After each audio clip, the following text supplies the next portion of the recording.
இப்போ இஞ்சி தொகையை அரைச்சி காட்ட போகிறேன். ஓகே. தேவஸ்துக்கெல்லாம் அரைப்பான்.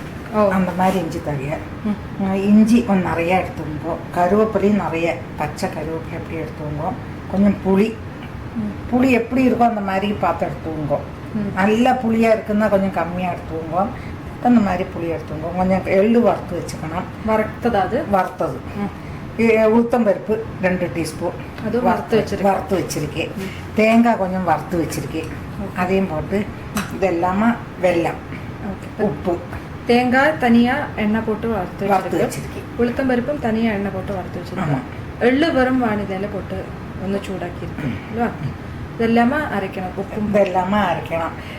സാധാരണ നിങ്ങൾ ദിവസத்துக்கு எல்லாய்க்கு சாதாரண அரைக்கிறதுன்னு வச்சுன்னா நீங்க வரமிளகா போட்டுருங்க. ஓகே. வரமிளகாயோ பச்சைமிளகா போடலாம். பச்சைமிளகாயும் போட்டுக்கலாம், வரமிளகாயும் போட்டு. வரமிளகா டேஸ்ட் ஜாஸ்தி. ஓகே. போட்டுருங்க. அல்லாட்ட நீங்க போடா கொஞ்சம் குருமிளகும் ஜீரகம் வச்சுக்கலாம், வச்சுக்கலாம் பிடிக்கிறவா. ஓகே. ദിവസத்துக்கு அரைக்கிறது இப்படிதான் அரைப்பான். ஓகே. வரமிளகா எடுத்துக்க மாட்டான். அதனால அப்படியே உளுத்தம்பருப்பு, வெல்லம், அந்த கொஞ்சம் தேங்காய், இந்த வறுத்தது இருக்கேன் பாதி வச்சிருக்கேன், பாதி இது பண்ணியிருக்கேன். ஓகே. அரைச்ச பின்ன இளக்கறதுக்கு இது எல்லாமே போட்டு ஒன்று பொடிச்ச பின்ன நீங்கள் பாக்கியுள்ள சாதனங்கள் எல்லாத்தையும் போட்டுங்க. கருவேப்பிலை இந்த அப்புறமா உளுத்தம்பருப்பு வந்து அரையாது அதுக்காக. அதனால அது ஃபஸ்ட்டு போட்டுருவோம். ஆமாம். இஞ்சி இது எல்லாத்தையும் போட்டுங்க. உப்பு போட்டாச்சா? உப்பும் போடணும். அதுக்கு வேண்டிய உப்பு பார்த்து போட்டுவோங்க. இனி இதை அரைச்சிட்டு இதில் போட்டு கலக்கணும். ஓகே. இதை அரைச்சி எடுத்திருக்கேன். இது தேங்காய் வறுத்தது இருக்கேன்.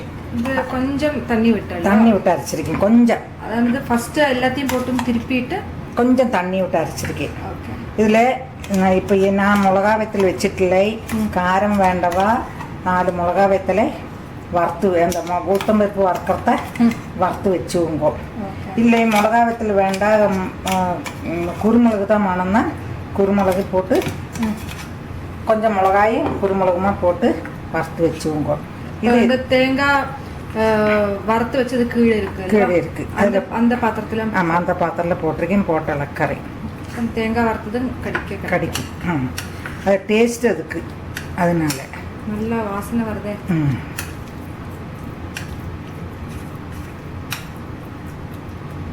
இது கருவேப்பிலை தொகை, இஞ்சி தொகை, இஞ்சியும் கருவேப்பிலையும் சேர்ந்து தொகையில் அரைச்சி வச்சிருக்கேன்.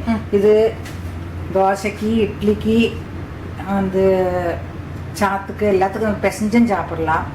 எல்லாம் தொட்டுக்கு நல்லா இருக்குன்னு. சப்பாத்திக்கும் தொட்டுக்கலாம். மோரிஞ்சாத்துக்கு ரொம்ப சூப்பராக இருக்கும். தகன சக்தி நல்லா உண்டாகும், பசி நல்லா எடுக்கும் சாப்பிட்டா. கவசத்துக்கு இது ரொம்ப ரொம்ப முக்கியமாக அதை அரைக்கணும். ஆனால் நீங்கள் மிளகா வெத்தல் போட்டுங்க, சாதாரணமாக அரைக்கிறதாக்குன்னா மிளகா வெத்தல் போட்டு